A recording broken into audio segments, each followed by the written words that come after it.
Oke, di video ini gue akan membagikan 5 tipe base TH10 yang bisa kalian coba gunakan. Dan seperti biasa, untuk semua link dari base-nya kalian bisa dapatkan di deskripsi video. Base nomor 1, ring base. Nah, oke, jika kalian bertanya, kira-kira ada gak sih tipe base yang sangat efektif untuk membuat lawan yang menyerang base kalian? Itu berkemungkinan sangat tinggi hanya akan bisa mendapatkan 1 bintang. Nah, maka ya jawabannya simpel saja, yaitu akan gue jawab ring base lah solusinya. Kenapa? Karena dengan ring base seperti ini, kita bisa benar-benar memastikan untuk keamanan dari bangunan kita yang paling krusial, yaitu bangunan apa? Yap, betul, Town Hall.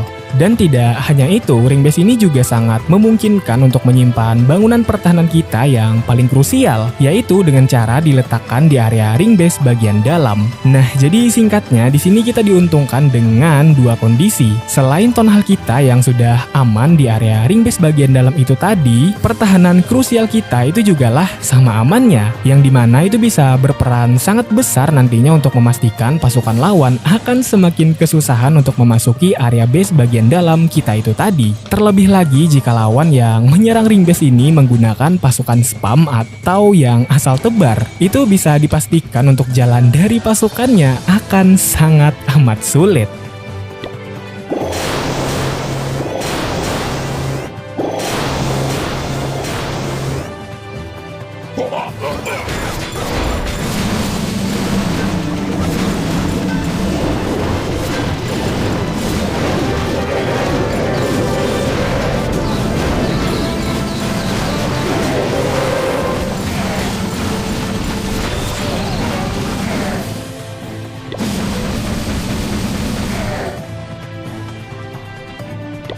Base nomor 2, Town Hall Trap. Nah, oke, berikutnya di sini jika kalian bertanya tipe base apakah yang paling berkemungkinan besar untuk menjebak pasukan lawan di awal serangan dan supaya seakan-akan kitalah yang mengendalikan lawan secara tidak langsung untuk menurunkan pasukan di area mana. Nah, maka tipe base Town Hall Trap bisa menjadi jawaban. Kenapa? Karena di sini jikalau kita lihat untuk penempatan dari bangunan kita yang paling penting yaitu Town Hall, itu dengan sengaja kita posisikan di area pinggiran base dengan tujuan supaya lawan akan terpancing untuk memulai serangannya dari area yang terdekat dengan Town Hall ini. Karena seperti yang kita tahu, jika Town Hall ini kan dia menjadi salah satu syarat ya untuk mendapatkan 1 bintang dalam penyerangan. Jadi ya walaupun memang tidak menjadi jaminan 100% lawan akan terpancing, tapi gua rasa jika melihat psikologi manusia secara alaminya, yang dimana mereka terkadang cenderung untuk lebih mengambil sesuatu yang menguntungkan di awal permainan, atau bahasa kerennya itu immediate reward bias, yaitu kecenderungan manusia buat ngejar keuntungan instan tanpa mikir panjang. Dan ini sangat bisa dimanfaatkan dengan penempatan Town Hall di pinggir base itu tadi. Nah, mungkin berikutnya akan ada sebuah pertanyaan ya, lantas apa yang kita dapatkan jika lawan sudah beneran terpancing untuk memulai serangannya dari area Town Hall kita ini? Ya, gua rasa tumpukan jebakan yang ada di area sini itu bisa menjawab semua pertanyaan itu tadi.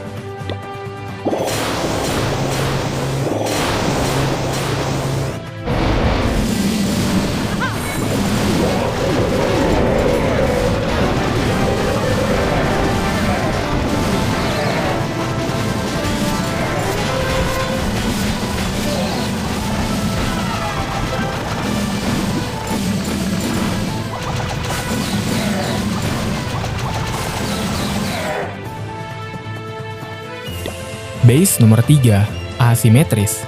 Nah, oke, berikutnya jika ditanya kira-kira tipe base apakah yang seringkali digunakan untuk bertahan secara serius, dalam artian misalkan seperti untuk pertahanan war clan atau juga mungkin clan war liga. Nah, tentu saja bisa gue bilang salah satu jawabannya adalah base asimetris. Kenapa? Karena dengan base asimetris seperti ini itu sangatlah banyak sekali keuntungan yang bisa kita dapatkan. Dan mungkin di sini gue akan menjabarkan beberapa dari keuntungan itu tadi, yaitu yang pertama dan sekali sekaligus yang paling penting dari base asimetris ini adalah lawan akan menjadi sangat kesusahan untuk membaca base ini. Karena mengingat untuk base-nya sendiri kan disusun secara asimetris ya. Jadinya lawan tentu saja akan sangat kesusahan untuk menemukan sebuah pola pada base ini. Nah, dan untuk kelebihan yang kedua itu jugalah masih berkesinambungan dengan aspek kelebihan pertama yang kita bahas tadi, yaitu kali ini adanya potensi untuk lawan bisa salah melakukan funneling. Dan kenapa itu bisa terjadi? Yaitu karena ini masih berkesinambungan dengan aspek kelebihan pertama yang kita bahas tadi. Jadi kan tadi sudah gue bilang jika lawan akan sangat kesusahan untuk membaca sebuah pola pada base ini. Nah, maka dari itu salah satu efeknya juga adalah lawan bisa lebih berkemungkinan besar untuk melakukan sebuah kesalahan pada saat melakukan serangan pembuka kepada tipe base asimetris seperti ini.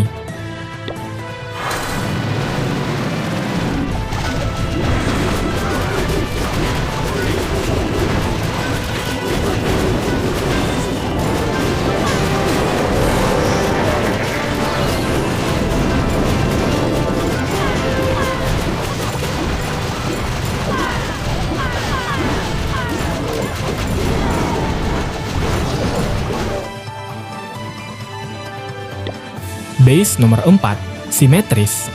Dan oke, berikutnya lagi di sini jika ada sebuah pertanyaan, sekiranya tipe base apakah yang paling efektif untuk memecah belah pasukan lawan? Dalam artian benar-benar memecah pasukan lawan menjadi dua kubu serangan, yang dimana tentu saja ini secara tidak langsung sangat berdampak besar kepada ketahanan pasukan lawan itu sendiri. Nah, maka dari itu jawabannya tidak lain dan tidak bukan adalah tentu saja base dengan tipe simetris. Kenapa? Karena jika kita lihat secara sekilas untuk base dengan tipe simetris seperti ini, maka kita bisa langsung menyadari satu hal, yaitu tersusunnya pertahanan kita secara merata hampir di setiap area base. Dan tidak hanya itu, di sini juga untuk tipe base simetris seperti ini, itu untuk penataan bangunannya sengaja dibikin mirroring antara bagian kiri dan juga bagian kanan. Tentunya dengan sebuah tujuan agar nantinya lawan yang menyerang base simetris ini akan terpecah fokus. Terlebih lagi bagi lawan yang nekat memulai opening serangannya dari area sudut base. Nah, jadi seharusnya sih kalian sudah bisa menebak ya dampak yang dihasilkan dari terpecahnya pasukan lawan itu tadi, yaitu singkatnya akan menghasilkan dua konsekuensi.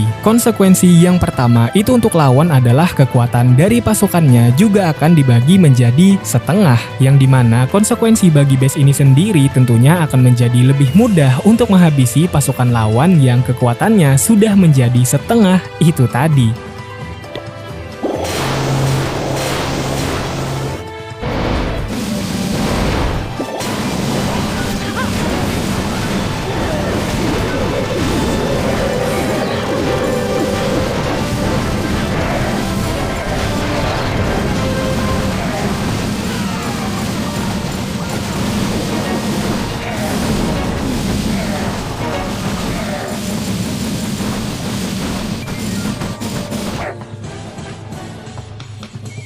Nah, dan untuk pertanyaan terakhir ya, kira-kira ada gak sih tipe base yang bisa lebih memudahkan kita untuk menyeleksi bangunan mana yang pengen diprioritaskan untuk di-upgrade terlebih dahulu? Ya, simpel aja sih, yaitu jawabannya adalah base yang satu ini.